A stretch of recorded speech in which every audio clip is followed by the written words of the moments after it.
బెతానియా క్రీస్తు సంఘము. ఈరోజు దేవుని వాగ్దానము. కుమారుడు మిమ్మును స్వతంత్రులుగా చేసిన ఎడల మీరు నిజముగా స్వతంత్రులై ఉందురు. యోహాను సువార్త 8వ అధ్యాయం 36వ వచనం. Therefore, if the Son makes you free, you shall be free indeed. John chapter 8 verse 36.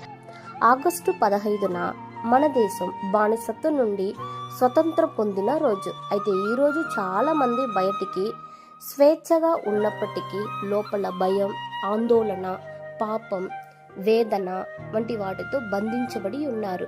మన ప్రభువైన యేసుక్రీస్తు మనకి ఇచ్చే ఈ నిజమైన స్వతంత్రాన్ని ఏ మనిషి కూడా మన నుండి లాక్కోలేడు.